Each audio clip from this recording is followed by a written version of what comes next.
Hello everyone, hope you're doing well. Today we're on the updates 1.95 dev server, and in this video we're going to be having a look at the new ground vehicles that are coming to the game in updates 1.95. Now, since this is going to be the first video that you guys are going to see in a series of videos looking at different vehicles and maybe even the new map, what I'm going to make sure to do is let you know that, remember, this is the dev server. Everything is subject to change. There is also a bunch of vehicles just kind of sat in the files but not on the dev server itself, so therefore maybe they come to the game as well in updates 1.95. So what you're seeing in this video will hopefully be what's going to be in this video is definitely coming in update 1.95. Maybe some of the stats or some of the BRs change, but there may also be some other stuff as well on top of that which comes later on. So if there are some vehicles that you wish to see and maybe they're sat in the files, maybe they're not, who knows, but I'll make sure to cover them in a different video. The main thing to understand is this is all subject to change,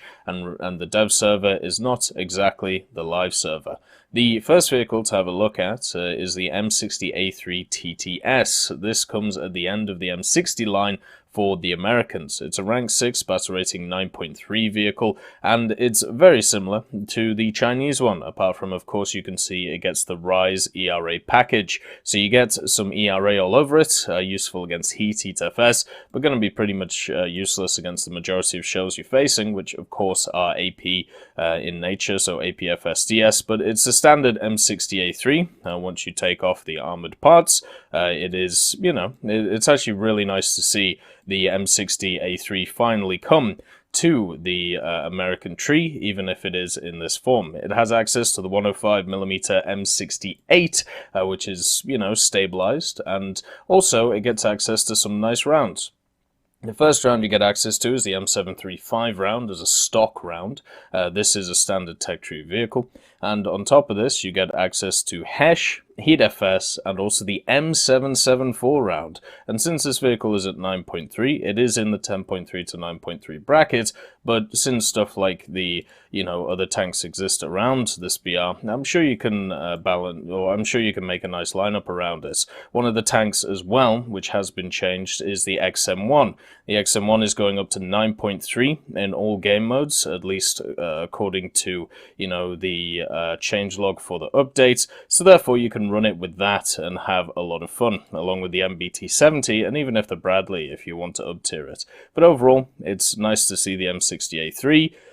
Is it going to be, the main tank that you take around this BR? Probably not, but at the same time, it is lovely to see it. The next vehicle that is on offer is a German Bulldog. So obviously a lot of other trees have access to the Bulldog, the Japanese, the Americans, and then also, I believe it's in another tech tree as well. Is it in the Italian one? Or is it in the French one? I can't remember. Or maybe even the Chinese one. It's so hard to tell nowadays where this vehicle finds itself, but at least there is two other variants of the Bulldog in the game right now, and this is the German one. The German one is slightly different though, compared to some of the other ones that we have. It isn't a direct copy, and the reason is because, as you can see, it has a 6.7 BR. So why does it get this higher BR? It's as simple as this. It gets access to the Heat FS round, the M496. This is the same round that you find on the T92 for the Americans, if you've ever played that vehicle. It is actually a really fun vehicle. If you have, never played it, I would definitely say go play it. It's this round right here. So yeah, this is a Bulldog, which is sat between the Waffenträger and the Jagdpanzer 4.5, which has access to Heat FS and also has access to the smoke grenades, which the other Bulldogs don't. So it gets 8 smoke grenades. They do fire inwards, which is kind of sucky. It actually means that they don't cover too much because they explode in the air nearly instantaneously after moving from your vehicle. But, with the extra addition of the Heat FS and also the smoke grenades, I can understand why this has gone up in BR. This is also a contemporary to the RU-251, something which in the game has not had a contemporary for an incredibly long time. So it's nice to see that finally the RU-251 has a pseudo tech tree equivalent in the form of this M41. It obviously gets scouting as well, since it is a light vehicle, and the stock shell that you get on this is an APCR shell, which isn't very kind, let's just say. But if once you get to this Sabo shell, which is right here, the M331A2, you should be okay. You know, both of these rounds are good enough. The M331A2, yeah, it doesn't do a ton of damage, but you don't have to wait too long until you get that heat FS. The main thing is this is going to be a fun scout. Once you get the engine upgrades, it'll be fun to fly around in. The Soviets are a little bit lackluster right now when it comes to their vehicles. There is really only two changes that at least we saw on the dev stream, and when it comes to the dev server, there aren't any new vehicles, but there are two things to mention. The first one, which is for the BMP3, and I'm also going to throw in the helicopter thing here because there actually is no helicopters which are sat new on the dev server. So they showed that the helicopters, at least the Mi-28, has automatic flares. So that means if you get shot at by a surface-to-air missile or an air-to-air guided missile, then it will, you know, automatically fire flares off, and hopefully you don't have to micromanage that. So that's kind of nice as an automatic system. The BMP3 though does get access to the thermal sight SEDIMA, and you can actually see it if you look up here on the top of the machine. You can see the optical sights actually change. So this is the MVD sight. You can see it's the general circle and also the oval here with the circle here. And then if you change it once again to the SEDIMA, then you can see that it changes to a much smaller frame with a square around it and also two ovals. So that is the main difference for this vehicle. And what does it give it? Well, it gives it thermal sights for its gunner.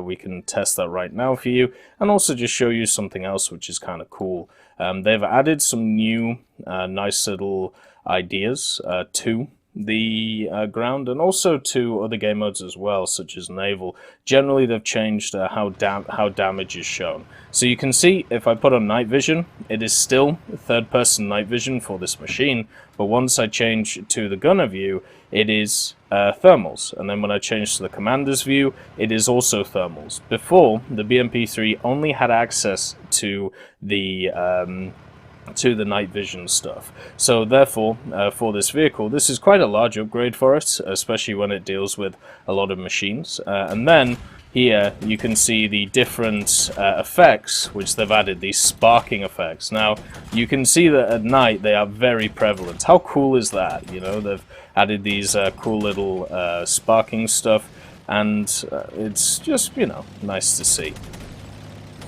It's kind of hard to see with all the stuff on the screen, but when you zoom in, and this also means at night, or using thermals, it's very obvious to tell where a target is. Another thing as well to mention is they do make a ton of sparks when you actually blow up a vehicle too, especially when you hit their ammunition. So it creates this really lovely effect. And these sparks also have physical models. So what I mean by this is if you like drive next to a dead vehicle, these sparks will actually bounce off of you and go into the ground and stuff. So I thought that was just kind of nice. You know, it's a really lovely change when it comes to the game. The overall thing though for the Soviets is just the BMP change though. That's it. You know, when it comes to its ground forces, which is really sad. Hopefully we see another addition to them before the update comes out, but it is really lackluster. That is all that is around. You can see the sparks there. Look at that. Oh, it's absolutely beautiful. Then here are the sparks over here. You can see they bounce off the BMP3 themselves and move around. So yeah, it's something they've added to naval. They've also added it to tanks. I'm not sure if they've added it to planes. We will obviously test that going forward. Moving on to the British get two significant changes. So the first one is the Rooikat. You can see it here. The Rooikat 76 has the 76mm GT4 cannon, and it sits itself at 8.3. This is a fully stabilized 76mm and has exactly the same rounds as the automatic, apart from with the exception of the anti-air round. So it has the HE, Penning 14, and then the APF SDS 311, 269, 180. And it gets them both stock, so you don't have to research any of the rounds. So once you get this vehicle, you get access to scouting, You get access to the best rounds that's available to it. The only really things you should be bothered about when it comes to its modifications is getting these, the engine and transmission stuff to try and get it, up to speed. It also gets a laser rangefinder, which is a really nice addition to the machine, and unfortunately it doesn't get thermals. So in that regard, the Centauro is better at 8.0, but I think you would trade that for the APF-SDS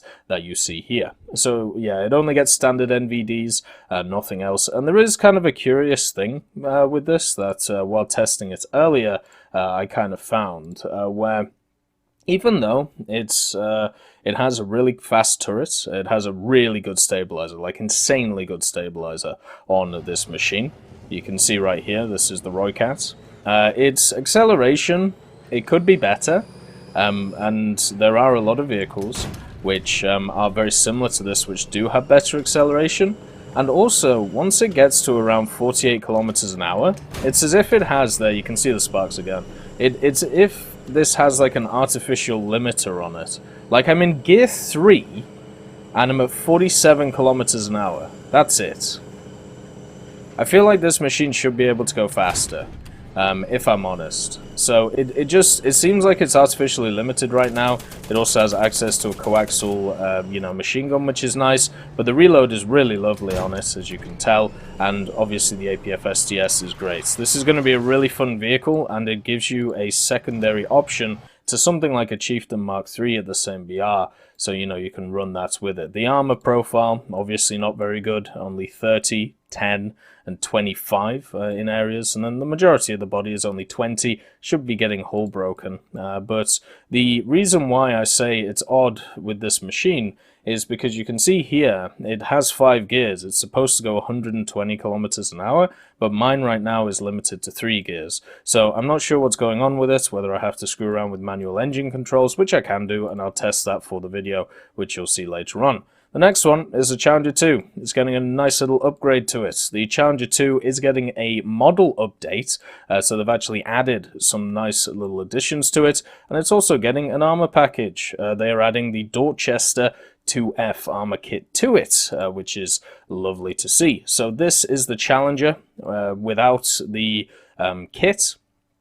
And then once you add the kit in, it is a rank 3 upgrade. You get some armor on the lower glacis. Let's just do that.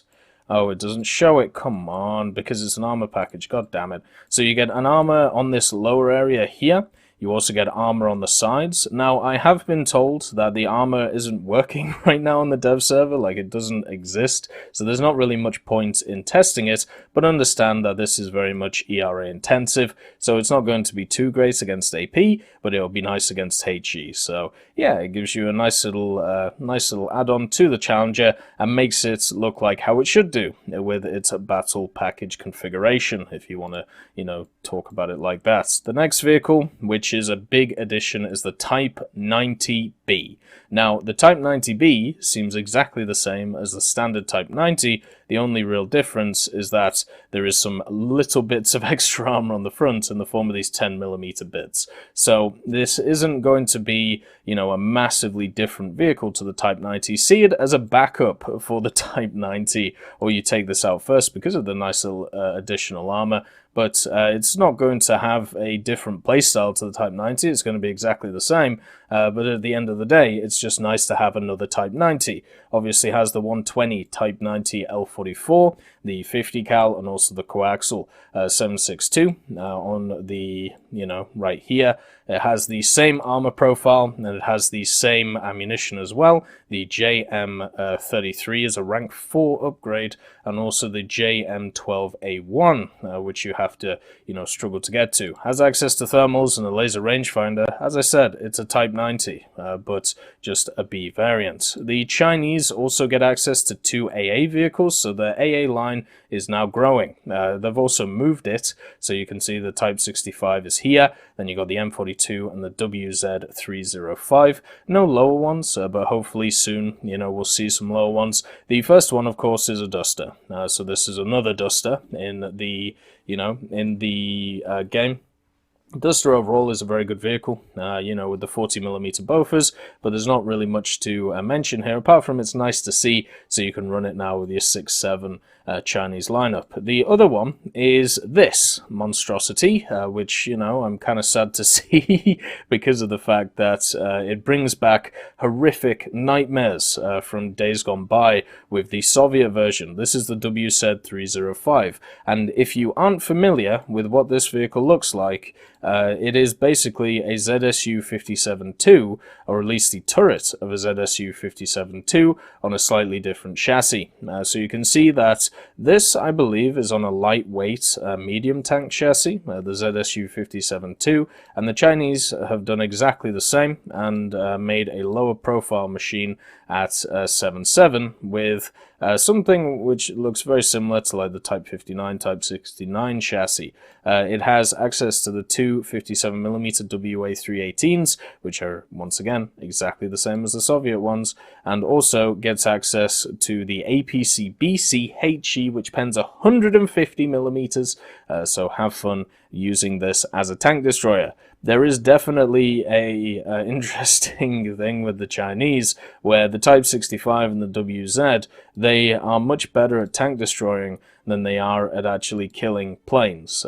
But, you know, it's still nice to see that these vehicles are coming to the game and filling out that Chinese part of the tech tree. It's still missing a radar-guided AA, it's still missing some lower ones, but you know what? They'll get there, and that's what is important. That is something which is, you know, something that will be lovely to see at the end of the day. Obviously, you can see it's not the best AA, but once you switch it over to actually shoot at ground vehicles, it can do a ton of work, even against the strong armor of the Hargo. Yeah, obviously not. But yeah, it's just nice to see. It's not a huge addition, just they need stuff to bolster their lineups right now, and, you know, that's one of them. There's no new vehicles for the Italians yet, which is kind of sad. And also, the French get this. This is the FR-AML-90, and the FR-AML-90 is a go-kart with a 90mm on it. It's the 90mm Defa F1, it sits itself at 6.7, and it has access to two of the 7.5mm Mac machine guns. It also gets some smoke launchers on the back, a very similar configuration to some of the other French vehicles that we've had, and since it's a go-kart, you know, it doesn't have a ton of armor on it. You're looking at 10mm and 12mm on the front, so you're going to get hull broken pretty big. And you're going to be mincemeat for a lot of AA, but that 90mm is nothing to screw with. It has access to 320mm of pen and also 277 160 at angle. Has access to a HE shell with 13mm of pen and also a smoke shell, which is a kind of a nice addition. The other thing as well is you get this Heat FS stock, so you don't have to worry about grinding it. The only shell that is grindable is the smoke shell. So once again, another vehicle that gets its best shell stock, which I think is a positive improvement to a lot of the other ones we've seen. It does get scouting as well. It is and does look like a very fun vehicle to use, has very good gun depression, but it is definitely more on the scouting area instead of something like a Char 25T, which I would see as more of a hybrid between a medium tank and a scout. So this is much more on the end of just a scout. It has a 90 horsepower engine, 5.5 ton, so very light, and also only holds 20 rounds. So that is something you will have to, you know, you will have to sort out. It also has an 8-second reload, and I'm not sure if that's boosted by my crew, so I'll just check that for now. Yes, it is. So it can get up to 6.7 seconds, and the base is 8.71. So for me, this is like a perfect vehicle. It looks like something I'm really going to enjoy, I'm really going to have fun with. The last two vehicles are, of course, the Swedish pre-order vehicles, which are coming to the game in update 1.95. And the first one is the SAV 2012-48. This is a rank 2 battle rating 3.7 little tank destroyer, or SPG. Gets access to a 120mm autocannon, and it has a magazine clip basically that feeds into it, and also 10 degrees of gun depression, which is kind of surprising from a 120mm. Really, really nice to see. Crew 3, and may I just say, this thing is made up of ammo. It has 62 shells in it, and yes, there does seem to be some weird bug where the ammunition, which is actually slotted in to the auto-loading system or the magazine clip system, is smaller than the other ammo, so I'm guessing the ammunition might change, but it is pretty much just inside. It's just a ton of ammunition, plus, you know, the 3 crew members, and obviously good old Objob here, the driver, and the commander. It does only have 30mm of armor on the front and 15 on the side, so it's not really going to be able to stop a lot. It also has a 400 horsepower engine in the back, and since this thing is only 20 tons, it can canter. And also, a 1.2 second reload for the first 6 rounds, and then after that gets a little bit you have the basic autoloader thing in War Thunder where you have to let the thing actually load and then fire again. So it has access, as I said, smoke grenades. Since it's premium, you get all of this for free. And I was told it had an SAP round. This ain't an SAP round. This is an APC-BC round with access to a HE filler. So this pen's 95, 76, 32. This is easily good enough to be able to donk on anything at 3.7. So even though this thing doesn't have a turret, which is its main weakness, and also it's going to get killed by planes after, you know, about the 5 to 10 minute mark, it is still got a very good round and should be really fun to use. It also has a HE, which pens 28, so I'm not sure you would use that, but the APC-BC is really, really looking nice. And I'll just show you the autoloader and how it works, because obviously, you know, that's kind of cool with a 1.2 second reload. We will have a specific video looking at this thing, you know, later on. I love it how the commander's just trying to look out the top of the vehicle as well. He's like, what's going on? Anyway, so let's just line up on this T-34. And you can see that the autoloader is very much a system which you can just keep lobbing shells in until you run out of a mag, of course, and then you have to wait for it to reload just like other autoloaders. Once the first one is reloaded, it will reload it into the breech, and then it will start reloading the rest of the clip. So it won't just reload the whole clip at once. Instead, what it will do is one shell at a time, so that can be a bit annoying. You can see how long it's going to take to actually get the full clip up. It does have good horizontal traverse though, you can see on the gun here, and also at the same time you can see the good 10 degrees worth of gun depression. Oh my god, isn't this wonderful? Then of course the grenades on the side, just 3 of them though. You can use the downforce to try and get out or get into position. So yeah, this looks like a really fun vehicle, a perfect thing for a pre-order vehicle, giving you something different, giving you something interesting. Looking at the skins as well for the Swedish, because I know some of you will be interested, they have this green one, and then they have just a really bog standard winter one, so there's nothing really to write home about. Hopefully they improve them when it comes out. And now the big one, the STRV-1030. The STRV-1030, or aka the Cheese Wedge, is a rank 5 battle rating 7.3 machine which has access to a 105. It's not exactly the same as the L7, but it does shoot incredibly similar ammo to the L7. The hull armor does deceive you. It only says 40mm, but understand the extreme angle that this thing is sat at. It basically means that stuff like AP and things like that are going to bounce a lot off of it. If we have a look at, well actually no, let's just use its own rounds just for the sake of it. So you can see it has the L28A1 APDS round, I believe that's the British one. Then it has a slightly better Swedish made one, the M62, 260, 226, 144.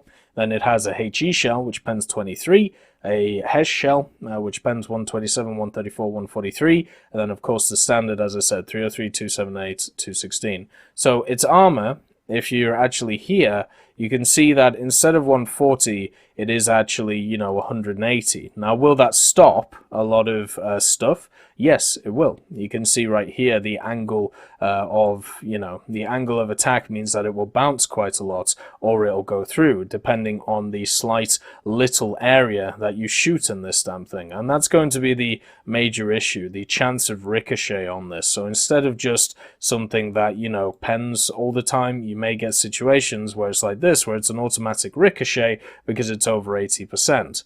But if you shoot like here and it goes through, then you're going to kill the two individuals who are just sat there. So the armor itself is definitely not really the selling point for this machine. The selling point is the fact that it's a fixed 105 in, you know, a pretty interesting, you know, way. It also has, as you said, 40mm on the front and a crew of 3.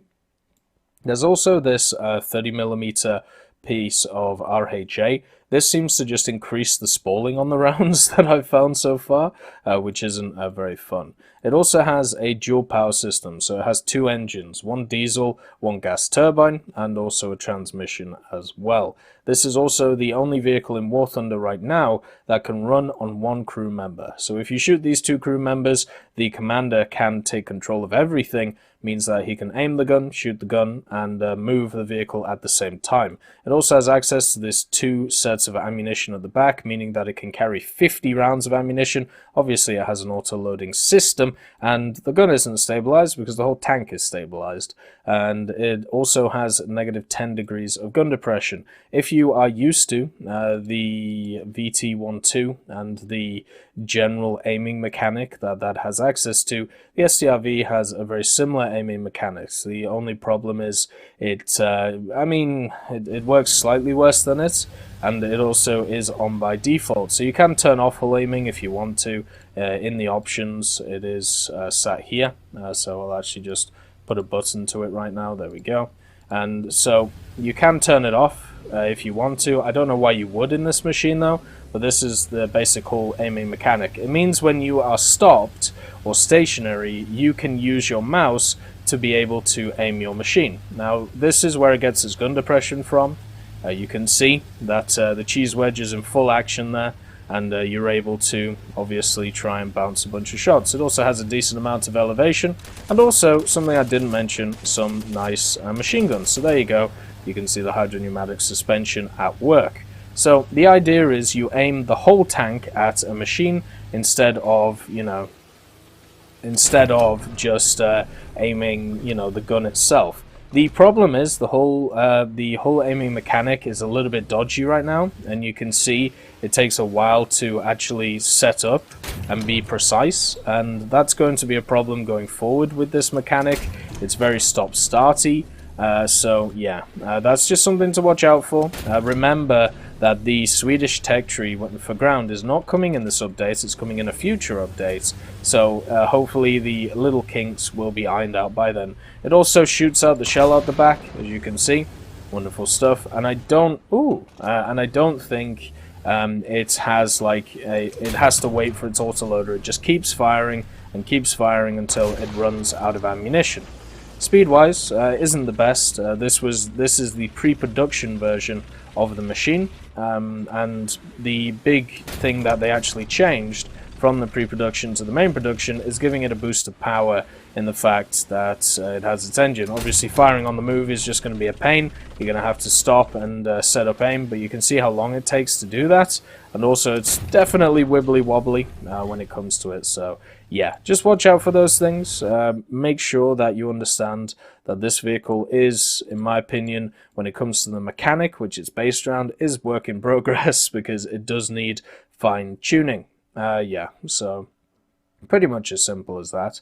The reload is 4 seconds though, so that's really good for it. It means that once you get the first shot off, you're honestly always going to get the second one in before they've even realized you're there, or at least that's the idea. It works well for the Lorraine, hopefully it works well for the STRV. So that is all of the ground vehicles that are available in this update 1.95 dev server. Some top tier stuff, some mid tier stuff, and some things which are really needed, such as the KPZ M41, and also stuff like the Rooikat, giving a little bit more speed to the British. So I hope you all have a wonderful day, and I'll see you next time. I'd just like to thank Ambrosius McClellan, B. Young, Blackie, Daniel Stanton, Jay Wilt, John Ryman, Joseph Anders, Martinez, Moxie, Super Cacti, Uyins Terry, Elove Goat, and Seductive Trash Can for supporting the channel.